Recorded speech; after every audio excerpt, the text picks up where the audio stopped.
राधा कृष्ण। आइए सुनते हैं भगवान की एक परम भक्त श्री गोपाली बाई जी की कथा, जिनकी भक्ति में वात्सल्य भाव प्रभाव आते थे। कहते थे, गोपाली बाई जी ऐसी दिखने में लगती हैं जैसे यशोदा माता ने कलयुग में जन्म लिया हो। वही आवेश उनके अंगों में था। प्रेम से मोहनलाल की सेवा करती थी। एक बार इनकी भक्ति से रीझ कर प्रभु संत का वेश धारण करके इनके घर पर पधारे। उस समय गोपाली बाई जी ठाकुर जी को भोग लगा रही थी।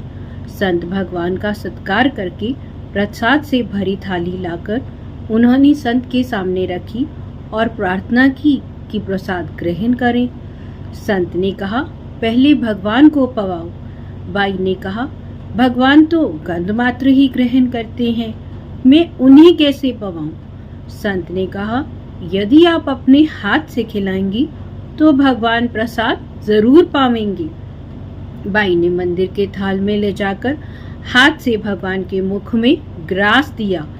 बड़े प्रेम से भगवान ने खाया। इससे बाई को बड़ा ही सुख प्राप्त हुआ। वह प्रेम में विभोर हो गई थी।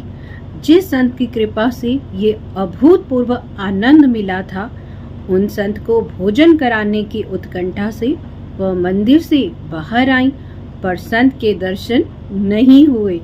तब उन्हें बड़ी बेचैनी हुई। आप समझ गई, वह संत नहीं, खुद भगवान ही आए थे।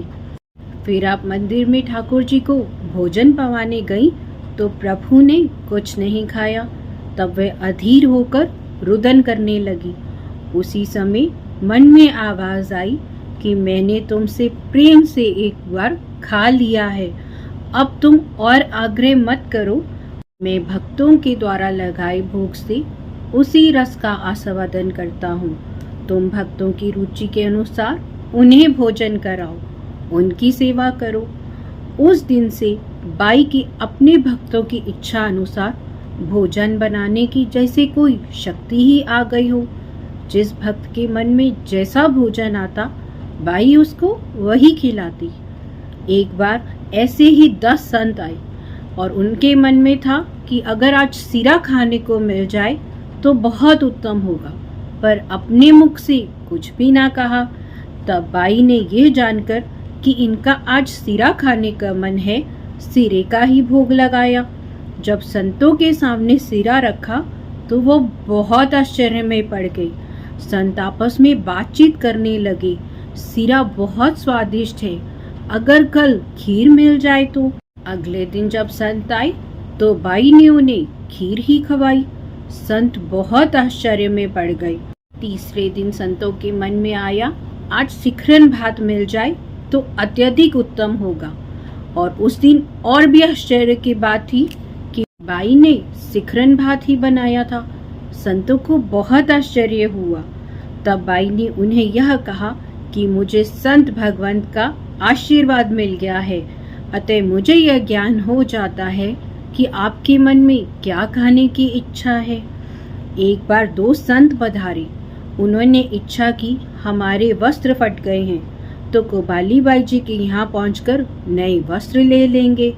यह इच्छा से संतों को भोजन कराकर बाई ने उन्हें वस्त्र अर्पण किए।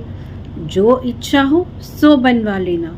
संतों ने त्याग दिखाया और वस्त्र लेने से इनकार कर दिया। तब बाई ने कहा, आप वस्त्र की इच्छा करके आए थे तो अब क्यों अस्वीकार कर रहे हो? संतों ने गोपाली के चरणों में वंदना की और आशीर्वाद लेकर वह वस्त्र प्राप्त किए। इस तरह से गोपाली बाई जी का संतों के प्रति प्रेम भाव प्रकट हो गया और उनका यश संतों में फैल गया। प्रगट अंग में प्रेम, नेम सो मोहन सेवा, कलजुग कलुष न लागियो, दास थे कबू न छेवा। बानी शीतल सुखद सहज, गोविंद धुनी लागी, लक्षण कला गंभीर धीर, संतनी अनुरागी। अंतर सुध सदा रहे रसिक, भक्ति निज उर धरी, गोपाली जन पोष को, जगत जसोदा अवतरी। राधा कृष्ण, राधा कृष्ण।